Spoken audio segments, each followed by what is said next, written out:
angle and a little bit of levity. That's the question. That's two questions, actually. That's Brazier, Monday to Thursday, 4 till 6 on GB News.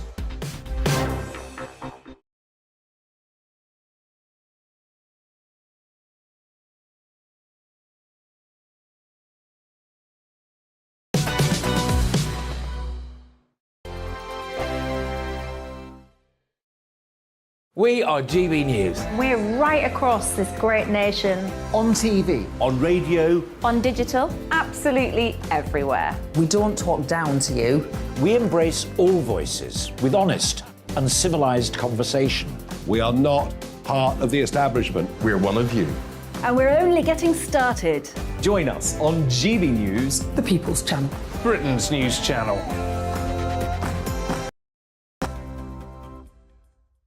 Hi there, it's Stephen and Anne.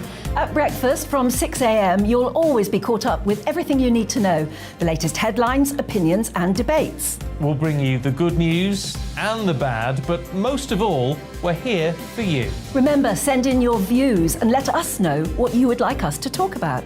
That's because we're your news channel. And every morning at 6 a.m, it's breakfast on GB News. My name's Tom Harwood and join me 9:30 a.m. every weekday for The Briefing, your one-stop shop for everything you need to know about what's going on in politics today. I wonder if this is a deal that might need to be like the biscuits in this factory, twice baked. Is there not an opportunity here to win out against the extremes? Tom Harwood, GB News. What are you going to do about it? Things should have been done differently, and they certainly are being done differently. Don't miss it. The Briefing with me, Tom Harwood, 9:30 Monday to Friday on GB News. Where would you like to go? Just take me to the studio, please, mate. You know where you're going. I've got a show to do. Friday Night Feast on GB News, 7 p.m. And it's like nothing you've ever seen before. We take a different angle on the week's biggest news stories. The viewers and listeners set me some absolutely mad challenges to do. We tried to rehome a rescue dog. And yes, there's some other wacky stuff in there as well. I feel like I could take on the world. Well, that's that. Friday Night Feast with me, Patrick Christie's, every Friday, 7 till 9 p.m. on GB News. Be there.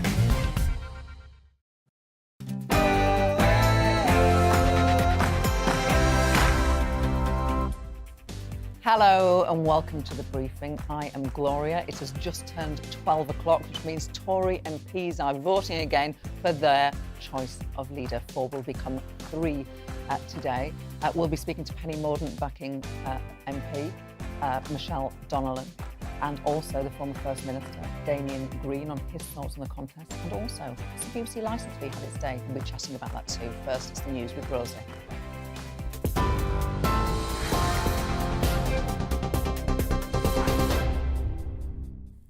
Good afternoon, it's 12 o'clock. I'm Rosie Wright, keeping you up to date on GB News. Today is provisionally the UK's hottest day on record, with temperatures over 39 degrees being recorded in Surrey in the last hour. Red extreme heat warnings continue for millions of people in England, with amber warnings for most of the UK. Temperatures are forecast to exceed 40 degrees. Last night, the UK provisionally recorded its hottest night on record, with the Met Office saying temperatures didn't fall below 25 degrees in places. National Rail's told people to travel today only if absolutely necessary. Many train services across the country have been affected. They're going to be much slower, or they've been cancelled.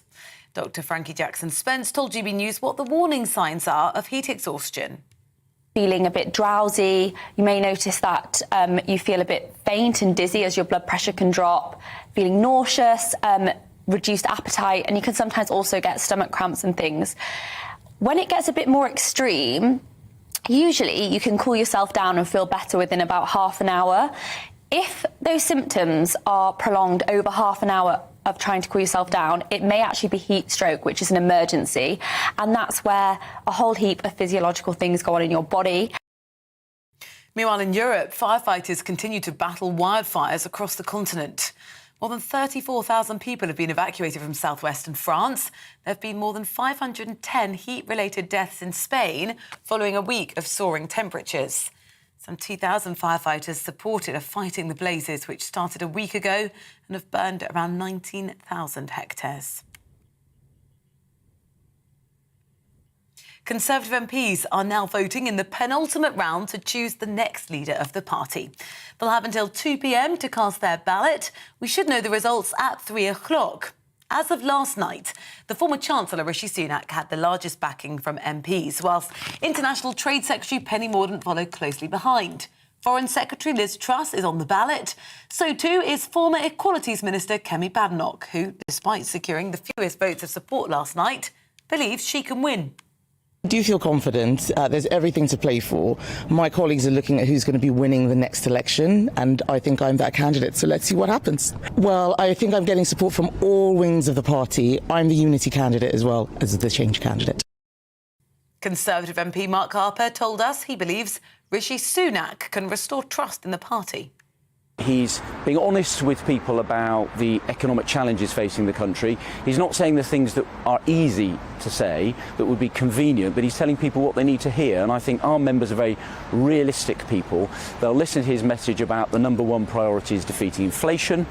And I think they'll also look at how he polls across the country, and they'll see that in him they've got someone who can lead that battle to try and persuade the public to give us what will be a fifth consecutive term in a couple of years' time.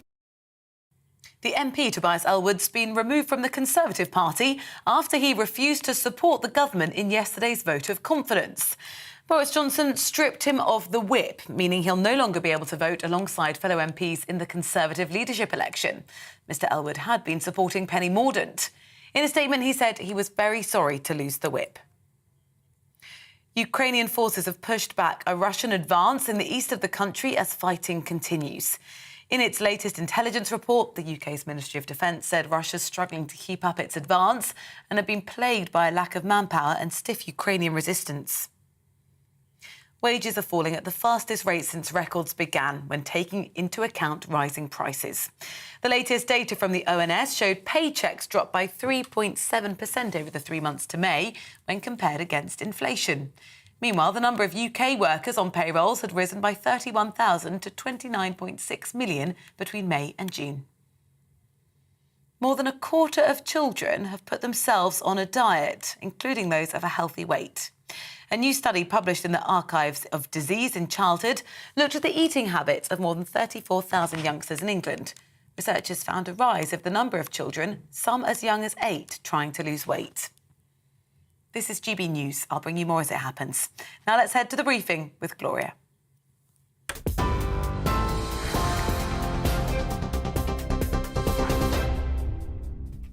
Coming up this hour on The Briefing. Now, there are 4, and at 3 o'clock there will be 3. That's Tories fighting for the leadership, of course. MPs are voting right now. We'll be live with our political editor in Westminster and talk with Michelle Donnellan, who's supporting Penny Mordaunt. I have a Real Me interview with Damien Green, who was effectively Theresa May's Deputy Prime Minister. He worries about favouring culture war issues over one nation policies. And it's scorching outside, and we could hit our hottest day ever today. We'll bring you the latest on travel chaos, the rising temperatures. And how do you feel about the BBC licence fee? I'll talk to Conservative peer Baroness Stowell about proposals to scrap it. And as always, I'd love to hear from you. Email me at gbviews@gbnews.uk or tweet me at gbnews.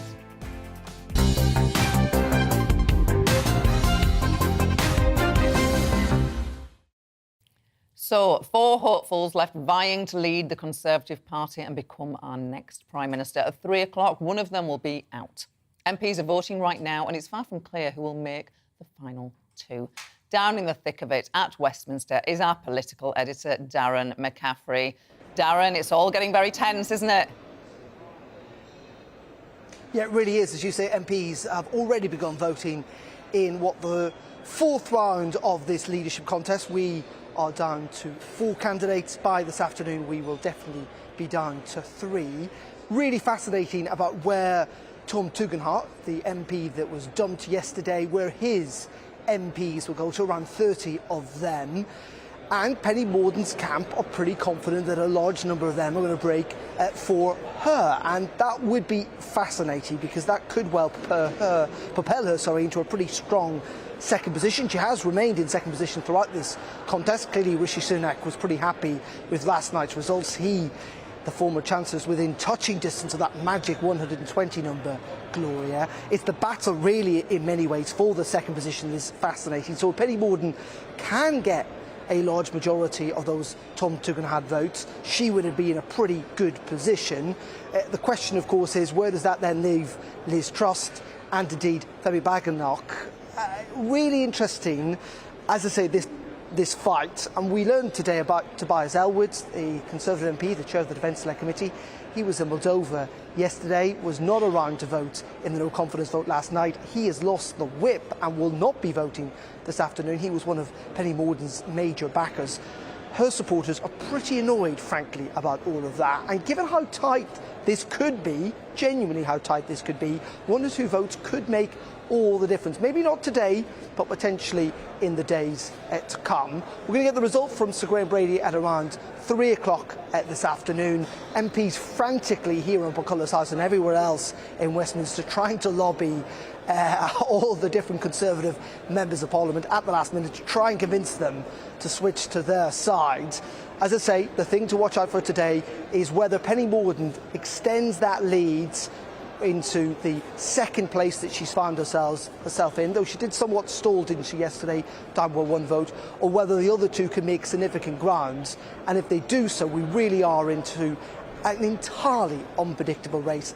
Really fascinating, and in many ways, actually, a contest that is divided by policy and by personality. Our political editor, Darren McCaffrey. Busy day ahead, thank you. Now, though it's likely that Rishi Sunak will make the final 2, who will join him isn't clear. I'm joined now by Michelle Donnellan, Conservative MP for Chippenham, who is supporting Penny Mordaunt for the leadership. Good to see you, Michelle. Just tell us why you're backing Penny. Oh, well, I'm backing Penny because she shares my ideals and my vision for our country. I believe that she can unite the party and unite the country, but she's a small state Conservative that believes in lowering taxes to help her through the challenges ahead, but doing that in a targeted and sensible way, including cutting the VAT on fuel, also increasing the personal tax allowances for everybody in line with inflation, getting rid of the green tax levies on energy bills. These are the initiatives that will help people over what's going to be an extremely challenging year ahead. And we need somebody that's going to put the needs of people first, somebody who gets the needs of people. And Penny's from a very humble background. She was a carer for her young brother from the age of 15, and she struggled financially. She understands the challenges ahead, and she's going to put the needs of people first and serve our country. Penny Mordaunt had real momentum last week. It feels like that momentum has now stalled. She lost a vote yesterday. Not huge, but it means that she wasn't going forward. Oh, well, yesterday was always going to be Penny's hardest day when you look at who's been dropping out when. But actually, when I've been talking to members of Parliament, they've been really keen to back Penny because they know that she's the only candidate on the list that can definitely win them the next general election. She can win Labour seats, she can win Liberal seats. And the polling shows that. The polling also shows that she has the backing of the party members, that she can unite both the left and the right of the party and really focus on delivery over the coming years, delivering that manifesto that we were all elected on, but also with some changes to policy and making sure that we can have somewhat of a fresh start going forward. And Tom Tugendhat, his 31 votes, will be looking for a home today. What are you doing and how confident are you that enough will come to Penny? Well, I think enough will because, as I said, people recognise that Penny is the candidate who can win their seat. Penny is the candidate who can win us the next general election because she's in this simply to serve. And I think that she would make an excellent Prime Minister. And that's certainly the feedback I've been getting from some of Tom's voters and across the party. They recognise that we need somebody here that's really going to work as part of a team, that's going to serve the country, that's in it for the right reasons and has the right policies on the table. And Penny fits all of those credentials. She's had her fair share of criticism, of attacks, not least some say she's too woke to be Prime Minister. How do you respond? Well, I think that's absolutely ridiculous. Anybody that would know me would know I'm certainly not woke and I'm supporting Penny. And the reason I'm supporting Penny is because I do think she will make the very best Prime Minister. But it is obvious that she has a very good chance of winning this thing. And so there have been several smear campaigns that have come out against her, which has been very disappointing, because I think we should be focusing on the positives here. You know, who's saying what in terms of policy? What is their vision for our country? And that's certainly the way that Penny has played this game, and trying to get elected as the next Conservative leader. And that's what we should be doing, focusing on the positives. The other criticism that she has faced is that she's not hardworking enough. Well, again, I think, that's a desperate smear as well. This is somebody that's been appointed as a minister under 3 different prime ministers. Why would they do that, is my question to those people, if that was the case. I've worked in government with Penny, and she has a reputation for doing an excellent job. And it's very convenient for these types of rumours and comments to come out now when she's running for the leadership. And the thing I like about Penny is she does work as part of a team. She listens, she will appoint based on merit, and she'll make sure that at every point and at every decision, she's putting the interests of the country first. Final question on Tobias Ellwood, who is no longer a Conservative MP. He was abroad and couldn't get back in time for last night's confidence vote in the government. Isn't it a bit harsh to strip him of the whip? And you must be particularly interested because he was a Penny supporter.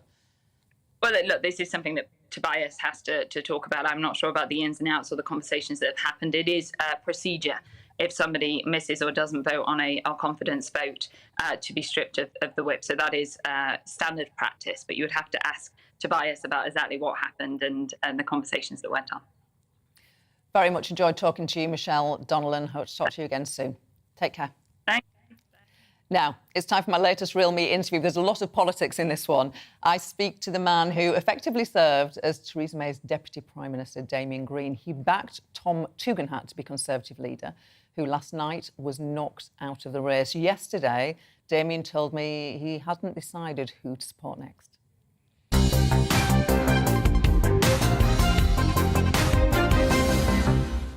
So you were elected as a Conservative MP in 1997. That means that in your time as a Member of Parliament, this is your 7th Conservative leadership contest. How does this one compare to the others? Is there anything unique or peculiar about this one? This one has got more personal more quickly than any of the others that I can remember. And it's also, it's what's interesting to observe over a quarter of a century how much technology has changed, that these days for leadership campaigns, inevitably WhatsApp groups, social media campaigns, all of that are hugely important. You get instant response to everything, and you get, if you like, quasi-scientific response in that you can do instant polling of groups, individual sites can do instant polling. Every campaign has got something to bite on that it can churn out. So it's more intense as well than previous ones used to be. There was a debate on Sunday. It was ill-tempered at times, sort of blue on blue attacks. If that's what they're like in public, what on earth are those WhatsApp groups like?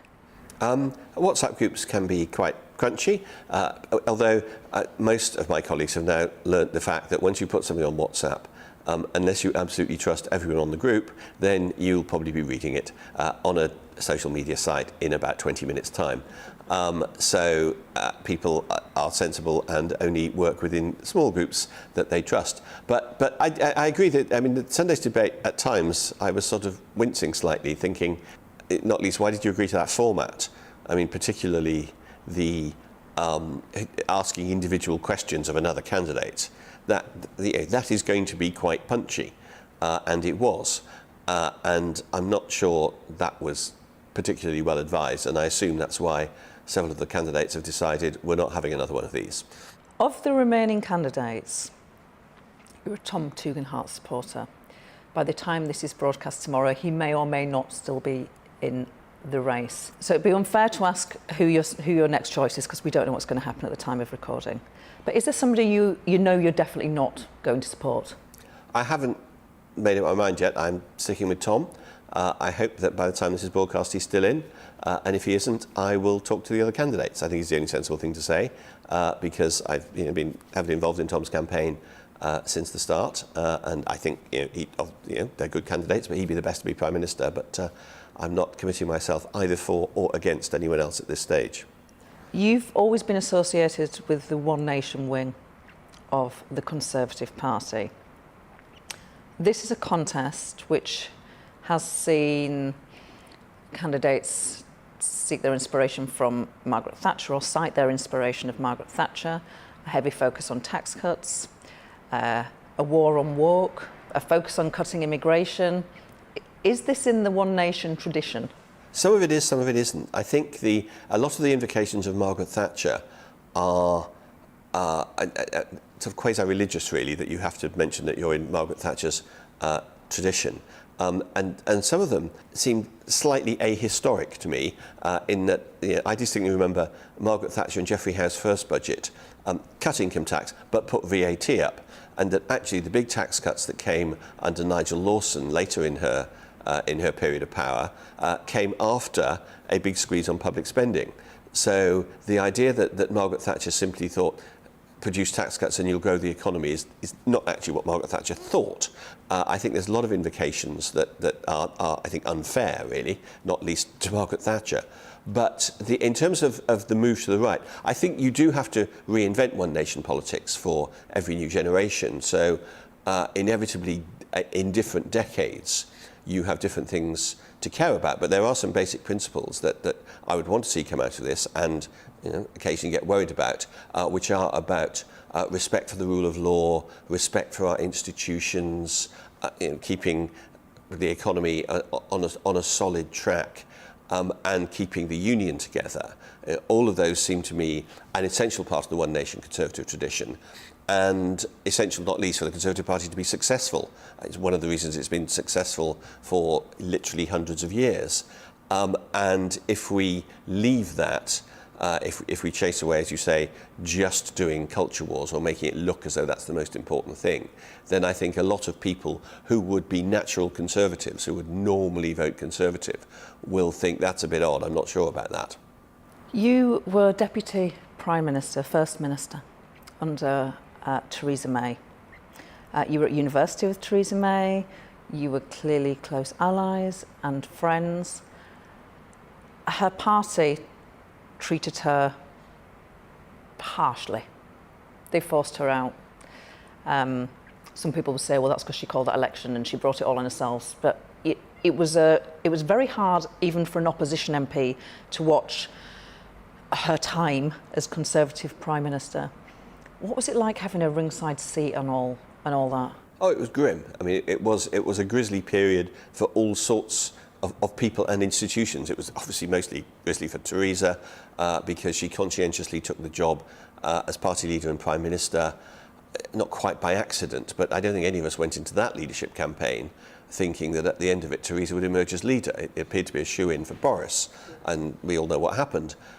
So it was unexpected that she got there, and then she did her absolute level best to try and make a deal work, and it wasn't going to work for a significant chunk of my party, and the party you were in at the time was not predisposed, perhaps understandably, to sort of help a Tory Prime Minister, but and we are where we are. So it was a terrible period, but the sight, I mean, it was bad enough for Theresa. The sight of Parliament being completely paralysed month after month was quite frightening for those of us who believe in parliamentary democracy. So it was a bad period all then, and the point has been made semi-flippantly, but there's an element of truth in it, that actually the world and everyone would be happier if Boris had become Prime Minister in 2016 and had got Brexit done then, so we didn't have those horrible few years where we couldn't. And then maybe when the pandemic came and you wanted somebody who was absolutely across every detail, then Theresa would have been better placed then. That they were in a sense Prime Minister in the wrong order. In 2008, this must have been a terrible event for you. You were arrested and your parliamentary office was raided by the police. That must have been alarming, frightening, concerning. What do you take? It's a while now, since 2008, obviously, but it was a big story that the police had raided an MP's office. No charges were brought. How do you reflect on that episode? It feels almost surreal. It happened that it wasn't just an MP. I was an opposition spokesman, and I was getting leaks from inside the Home Office showing that the government wasn't, to put it politely, telling the full truth about immigration figures. I was Shadow Immigration Minister. And the idea that in Britain in the 21st century, that would end up in an opposition politician being arrested, it didn't just shock me, and it was personally quite, well, not terrifying, but it was extraordinary to be held in Belgravia police station for a time and having the police not just coming into my Commons office, which is bad enough, you'd have thought the Commons Authority should have protected that, but also my home in London, where my then quite young daughter was with my wife. And, the police at the door, sort of mob-handed, so it was quite a shocking event. And I think the point was made to me at the time that had Ian Blair, who was much criticised by Conservatives for being too political, too close to Tony Blair. This was the head of the Met. Had he still been, he just stood down, had he still been Commissioner of the Metropolitan Police, he would have had the wit to say, hang on, we're arresting an opposition front bench spokesman, really? What's all this about? And it would probably never have happened.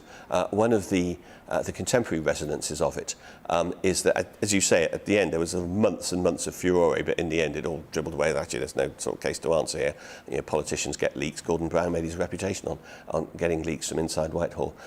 The Director of Public Prosecutions who decided not to proceed with the case was one Keir Starmer. Funny old world, isn't it? Things go up and down and round. Final question, which is just a very human question. You've recently become a granddad.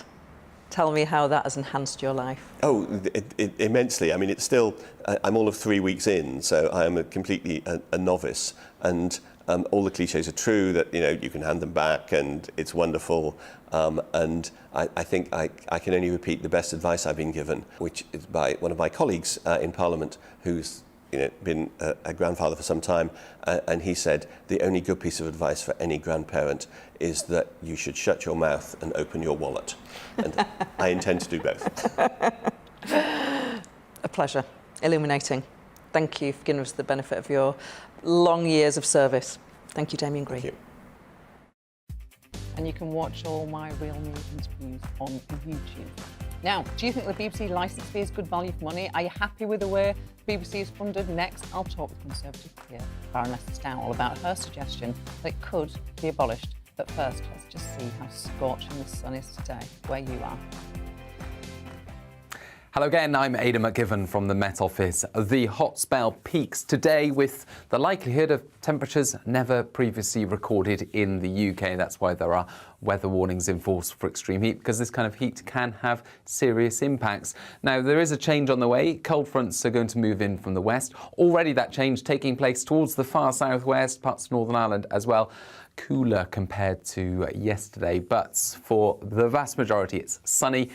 It's breezy, yes, but it's still very hot, with temperatures peaking by the middle of the afternoon up into the high 30s and even 40 or 41 Celsius, somewhere between London into the Midlands and Lincolnshire likely to be the hot spot. Scotland also likely to see its hottest day on record, 35 Celsius in the far southeast of Scotland, but cooler for Northern Ireland, for southwest England, low to mid-20s here. And we're going to see showers move across the whole of the country overnight, perhaps some thunder associated with these downpours as the heat clears away. And then still a warm night to come, but nowhere near as warm as it was last night. So slightly more comfortable. And a bright start for many on Wednesday. It's looking fine in the east, certainly first thing, with some sunshine. A few showers in the west for Wales, the southwest, and some rain perhaps turning up across eastern parts of Scotland. By the afternoon, as temperatures rise once again, we'll see some heavy downpours for central and southeast England. And in the east of England, temperatures will still reach 29 or 30 Celsius, but it's more comfortable elsewhere, I think. Low to mid-20s largely further west. And really we're back to more typical summer weather rather than this extreme heat that we've seen over the last couple of days. And so the outlook looks mostly fine. There'll be some showers around, particularly on Friday. Otherwise, some sunny spells and temperatures into the high teens or low 20s. My name's Tom Harwood and join me 9:30 a.m. every weekday for The Briefing, your one-stop shop for everything you need to know about what's going on in politics today. I wonder if this is a deal that might need to be like the biscuits in this factory, twice baked. Is there not an opportunity here to win out against the extremes? Tom Harwood, GB News. What are you going to do about it? Things should have been done differently, and they certainly are being done differently. Don't miss it. The Briefing with me, Tom Harwood, 9:30 Monday to Friday on GB News.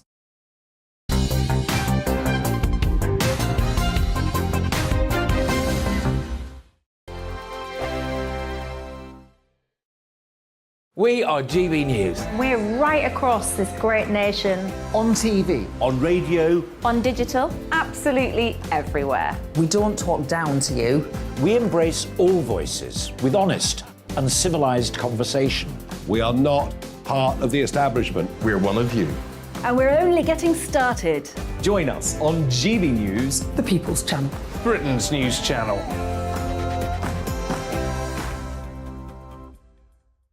Hi there, it's Stephen and Anne. At breakfast from 6 a.m, you'll always be caught up with everything you need to know, the latest headlines, opinions and debates. We'll bring you the good news and the bad, but most of all, we're here for you. Remember, send in your views and let us know what you would like us to talk about. That's because we're your news channel. And every morning at 6 a.m, it's breakfast on GB News.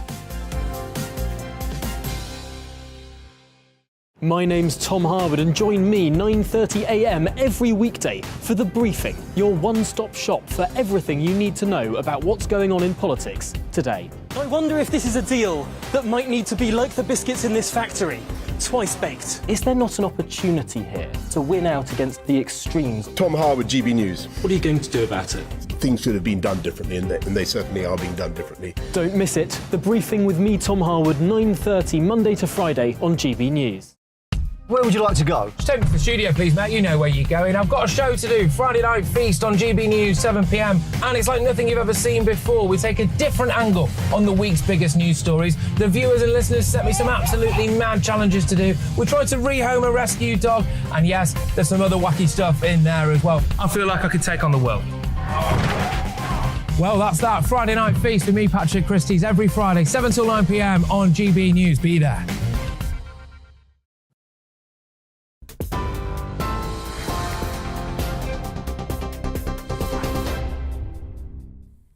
Good afternoon, it's 12:30. I'm Rosie Wright, keeping you up to date on GB News.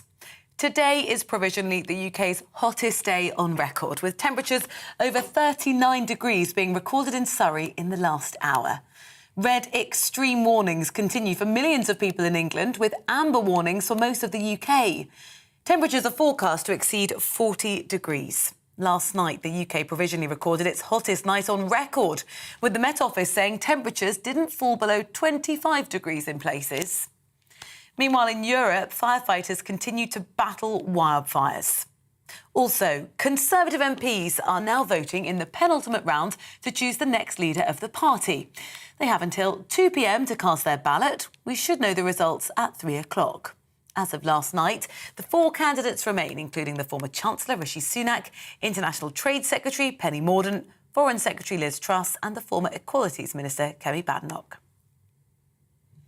Tobias Ellwood has been suspended as a Conservative MP after he refused to support the government in yesterday's vote of confidence. Boris Johnson stripped him of the whip, meaning he'll no longer be able to vote alongside fellow MPs in the Conservative leadership election. Mr Ellwood had been supporting Penny Mordaunt. In a statement, he said he was very sorry to lose the whip and said travel disruption meant he wasn't able to return to the UK to vote in person in the confidence vote. Wages are falling at the fastest rate since records began when taking into account rising prices. The latest data from ONS showed paychecks dropped by 3.7% over the 3 months to May when compared against inflation. Meanwhile, the number of UK workers on payrolls has risen by 31,000 to 29.6 million between May and June. We're on your TV, online and DAB+ radio. This is GB News. Now let's head back to Gloria with the briefing.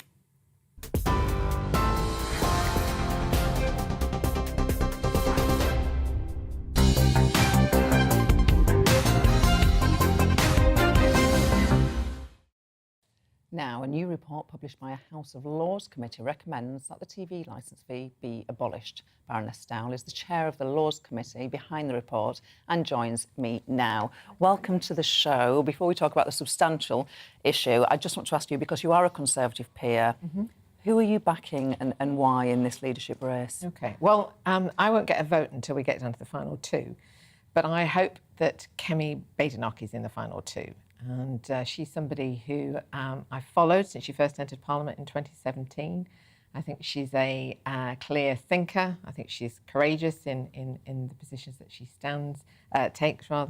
And when she laid out her stall just over a week ago now, I thought it was compelling. And so, yeah, I'm really rooting for her. And I think what's interesting, one of the things that is interesting about Kemi is that because she's an engineer, that's her background, that's her training, I think that is something which really sort of mitigates what I might call a politician's flaw, which is that we tend to define problems to suit our solutions, as opposed to actually sort of understanding what's wrong and then proposing ways forward on that. So I think she would offer something quite different. So I hope very much she makes it to the final two. OK. Let's talk about the report that your committee published yesterday. So the report says you don't like the licence fee, but nor do you think the BBC would benefit from a Netflix-style subscription service. So what do you want? Well, we recognise that the licence fee is becoming increasingly sort of hard to justify as a method of funding for the BBC. We don't actually call for it to be scrapped. We think that there are various things that need to be looked at further. But basically, it's not surprising that in a world full of choice and where people are able to get their information, their news, their entertainment from all sorts of different sources, that the BBC licence fee is coming under pressure. And so we are calling on the BBC to respond to that and not shy away from that challenge. And we have in our report, we've set out, we've said that the BBC will probably still need some form of public funding into the future beyond this licence fee settlement. But whatever kind of public funding it might receive in the future, it's got to work harder at justifying that form of funding.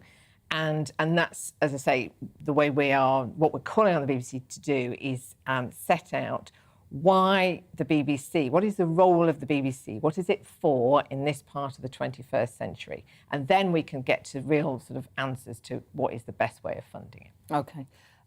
The BBC, I guess, would argue that they're getting to grips with some of the problems and criticisms that they have faced. So they've promised to ensure that a quarter of their staff are from working class backgrounds within 5 years in order to better reflect those audience. They're making progress in challenging metropolitan groupthink. They've got loads of programming now in Salford. They're getting out of London and trying to address the criticisms of their output.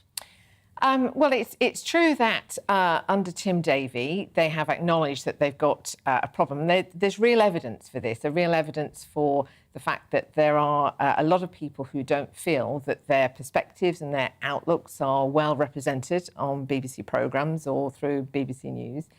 But this is something which, we're pleased that that they are recognising that and trying to address it. But it's a big challenge that they've got to really grapple with. And the longer that they don't improve and make progress in that area, the harder it becomes for them to retain public funding, because everybody pays a licence fee.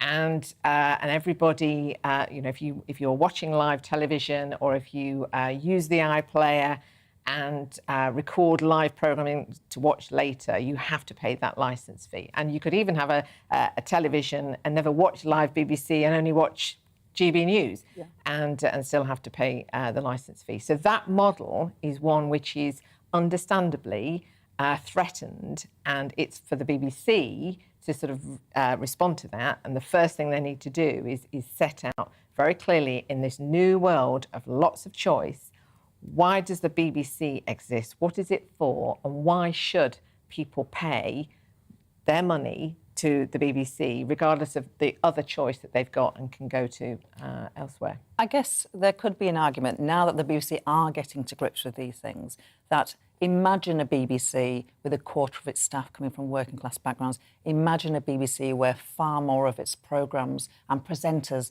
come from outside London. If they manage to do that in 5 years, then perhaps the licence fee will regain popular support. Maybe you're being a bit hastier and they deserve more chance to prove they can change. Well, what we're saying is the current charter, which is the sort of legal underpinning of the BBC, and the licence fee settlement is in place until 2027.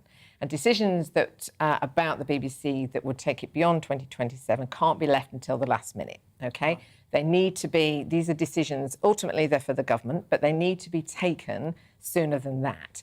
So, yes, we want the BBC to improve, but I think the licence fee, when you recognise it's a regressive kind of funding, as I say, everybody having to pay the same, regardless of how much they earn or regardless of how much they're using the BBC, I think it then becomes even more important for other options to be looked at properly, whether it's a household levy, as in sort of everybody having to pay a set fee. This is what they've done in Germany. They've swapped from the licence fee in Germany to a household levy. And what's happened there in Germany is the result of that was that the cost to each household came down because, you know, people didn't have the choice. Now, there are arguments against this, and understandably, there are a lot of people who say, well, we wouldn't want to do that. Why should we be forced to pay that? And this is one of the big considerations that will have to be made, because at the moment you can at least you have to opt in, as they say, to pay the licence fee. You have to choose yourself whether you are required to pay it, whereas if you went with the household levy, you wouldn't have that element of choice. So there is lots of things to consider, but these are things that can't be left until the last minute. They're things that need to be got on with right now. Really enjoyed our chat. I'm sure our viewers and listeners will have lots of views on the future of the BBC licence. I'm sure. Baroness Dowell, thank you for coming into the studio. Please come back again soon. It's been great to chat to you. Thank you. After the break, as two women potentially face jail for allegedly wrongly terminating their pregnancies, we'll speak to a barrister who says it's a breach of the women's rights.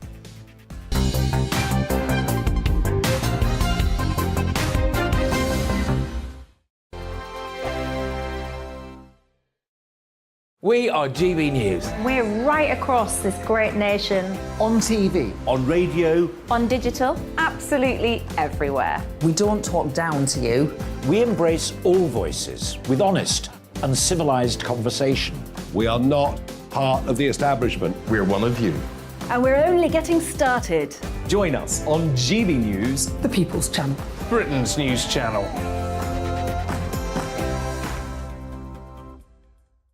Hi there, it's Stephen and Anne. At breakfast from 6 a.m, you'll always be caught up with everything you need to know, the latest headlines, opinions and debates. We'll bring you the good news and the bad, but most of all, we're here for you. Remember, send in your views and let us know what you would like us to talk about. That's because we're your news channel. And every morning at 6 a.m, it's breakfast on GB News. My name's Tom Harwood, and join me 9:30 a.m. every weekday for The Briefing, your one-stop shop for everything you need to know about what's going on in politics today. I wonder if this is a deal that might need to be like the biscuits in this factory, twice baked. Is there not an opportunity here to win out against the extremes? Tom Harwood, GB News. What are you going to do about it? Things should have been done differently, and they certainly are being done differently. Don't miss it. The Briefing with me, Tom Harwood, 9:30 Monday to Friday on GB News. Where would you like to go? Just take me to the studio, please, mate. You know where you're going. I've got a show to do. Friday Night Feast on GB News, 7 p.m. And it's like nothing you've ever seen before. We take a different angle on the week's biggest news stories. The viewers and listeners set me some absolutely mad challenges to do. We tried to rehome a rescue dog. And yes, there's some other wacky stuff in there as well. I feel like I could take on the world. Well, that's that. Friday Night Feast with me, Patrick Christie's, every Friday, 7 till 9 p.m. on GB News. Be there.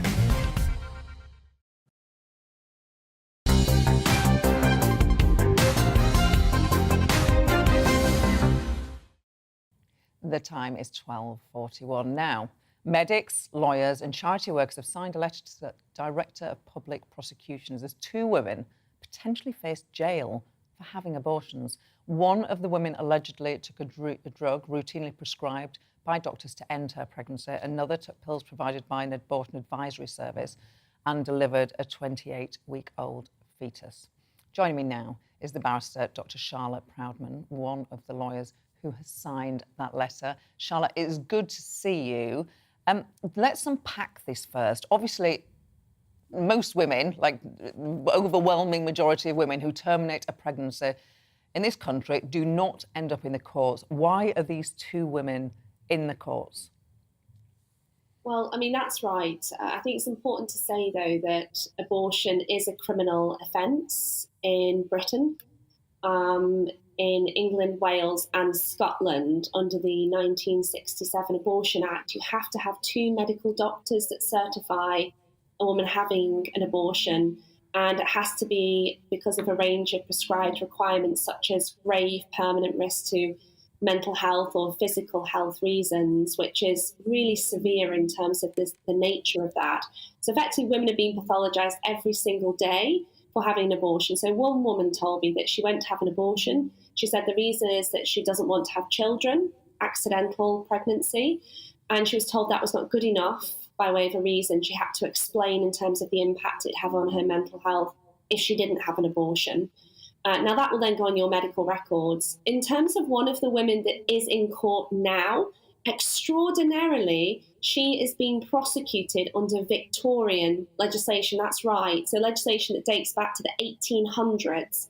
And at the time this legislation was introduced, the purpose was to criminalise women that attempted to bring about their own abortion, what they refer to as procuring their own abortion. And it's important to remember, when this legislation was enacted, women were not even allowed in the House of Commons. There was no female MPs. The light bulb wasn't even invented. Marital rape was legal. Women didn't have the right to vote. And yet this law is still being implemented. So this woman is actually on trial, faced with potentially life imprisonment. That is the consequence. And yet in this country, rape is decriminalised. So who is the law working for? Certainly not working for women. And medical professionals and campaigners, barristers, including yourself, you've written a letter to the Director of Public Prosecutions to urge these prosecutions to be stopped. Have you heard anything?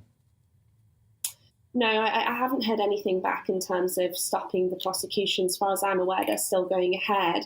And I think what's important to emphasise is that we are not suggesting that abortion is deregulated, but it should certainly be decriminalised. So if it were regulated, it would be along the same lines as in Canada, where healthcare professionals, medical experts, they regulate abortion like any other healthcare that's provided to men or women. It shouldn't be included in the penal code. There should be no criminalisation of women, especially vulnerable women, because we know that when women are criminalised in this way, it means they're less likely to seek medical attention when they desperately need it.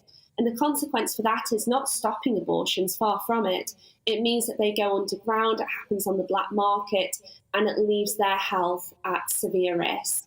And this especially impacts upon women that I represent, who are the most vulnerable, marginalised, women of colour, women on the breadline, women that are not able to access, medical doctors that would otherwise be practising in private clinics, but instead potentially face a real risk to their life.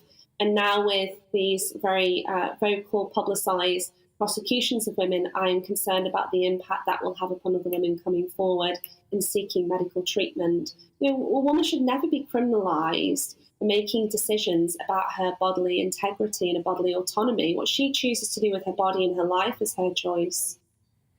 Dr. Charlotte Proudman, hope to talk to you again about this as the cases develop, but thank you for your time today. Thank you. Now, it's officially the UK's hottest day on record, and the temperature is playing havoc with our transport systems. Our East Midlands reporter has been looking at the travel disruption the heatwave has caused, with trains now running reduced services. Will Hollis has this report. Even the smallest relief from the heat can help, but travelling by train in a heat wave brings little joy.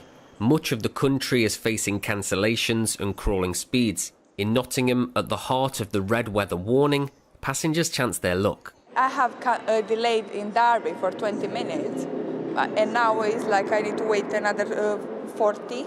I have to go to London via Nottingham instead of from Lincoln today because I've cancelled all the train services. I think we're good. I should be heading off in about 15 minutes, so yeah, I'm the lucky one. On East Midlands Railway's intercity routes, 2 trains an hour drops to 1.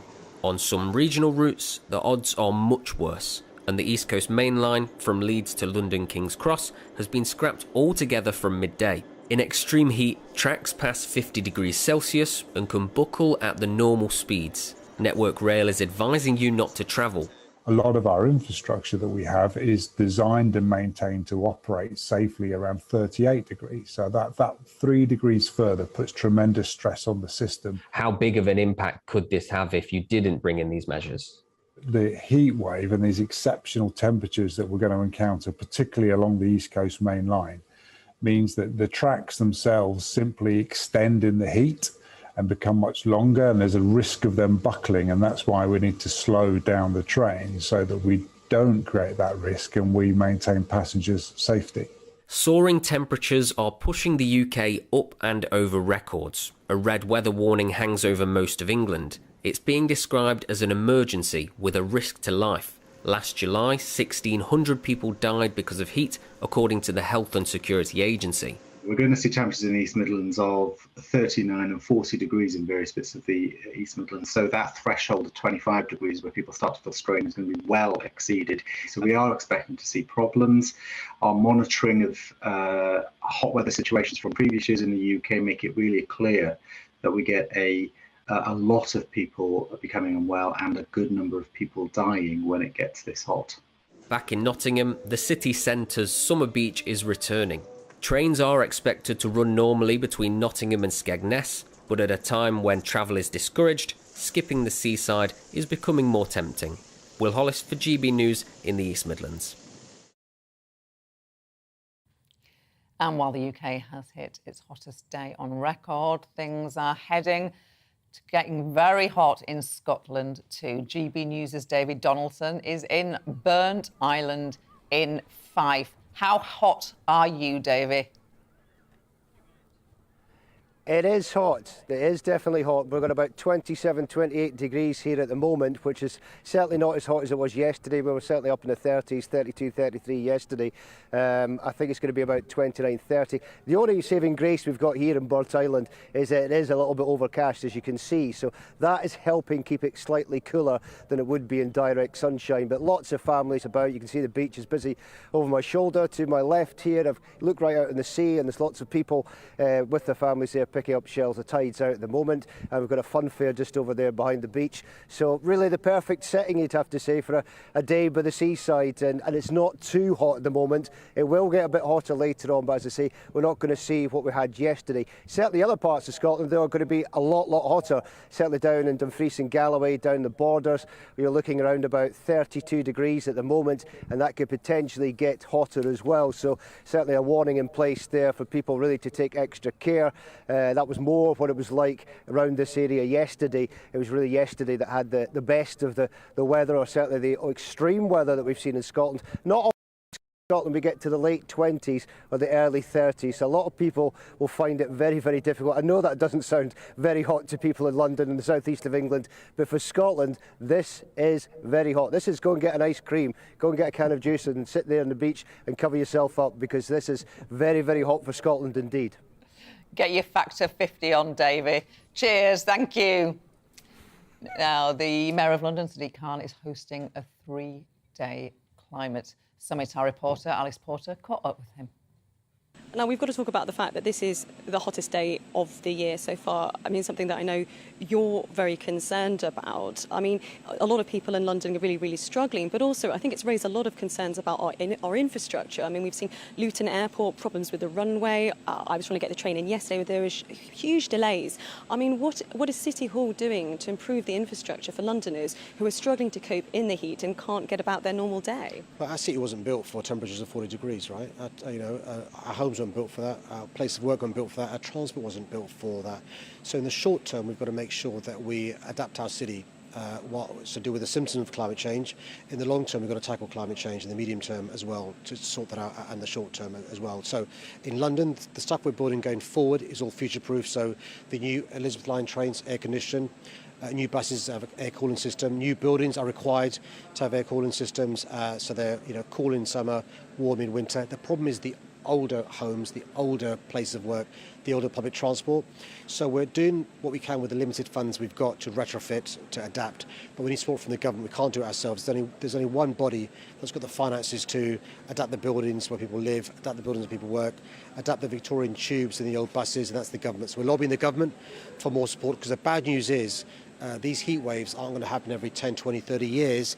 They're happening every 2 or 3 years. Let's just talk briefly about the Tory leadership contest. And we've had the candidates last night all give a commitment to net zero. How confident are you that they will stick to it if one of them becomes Prime Minister? I've got no confidence at all that any of these candidates take the issue of getting zero carbon seriously. They're kicking the can down the road. That was Sadiq Khan talking to Alex Porter. Thanks to you for watching, listening and getting in touch today. Tracy isn't pulling her punches. All I see is an almighty own goal. Boris was fabulous yesterday. The Tories are mad to do this. They have lost my vote, back to spoiling my slip with what I think of them. John isn't keen on Rishi Sunak, saying why can't Rishi take responsibility for his time at the Treasury? He was the worst Chancellor ever, and he calls Boris for lies, pot, kettle. I would not trust him with my piggy bank. And on the licence fee, Mike writes, we the people who have sadly funded this monolith for decades are only now acting in concert and withdrawing this pestilential poll tax. Posh word, I'll look that up. You have been watching on listening to The Briefing with me, Gloria De Piero. I'm back every Monday to Thursday from noon. Tomorrow it's Prime Minister's Question Time, so join me at 11:50. Up next, it's On the Money with Liam Halligan. But for now, let's see how hot it is where you are. Hello again, I'm Aidan McGivern from the Met Office. The hot spell peaks today with the likelihood of temperatures never previously recorded in the UK. That's why there are weather warnings in force for extreme heat, because this kind of heat can have serious impacts. Now, there is a change on the way. Cold fronts are going to move in from the west. Already that change taking place towards the far southwest, parts of Northern Ireland as well. Cooler compared to yesterday, but for the vast majority it's sunny. It's breezy, yes, but it's still very hot, with temperatures peaking by the middle of the afternoon up into the high 30s and even 40 or 41 Celsius, somewhere between London into the Midlands and Lincolnshire likely to be the hot spot. Scotland also likely to see its hottest day on record, 35 Celsius in the far southeast of Scotland, but cooler for Northern Ireland, for southwest England, low to mid-20s here. And we're going to see showers move across the whole of the country overnight, perhaps some thunder associated with these downpours as the heat clears away. And then still a warm night to come, but nowhere near as warm as it was last night. So slightly more comfortable. And a bright start for many on Wednesday. It's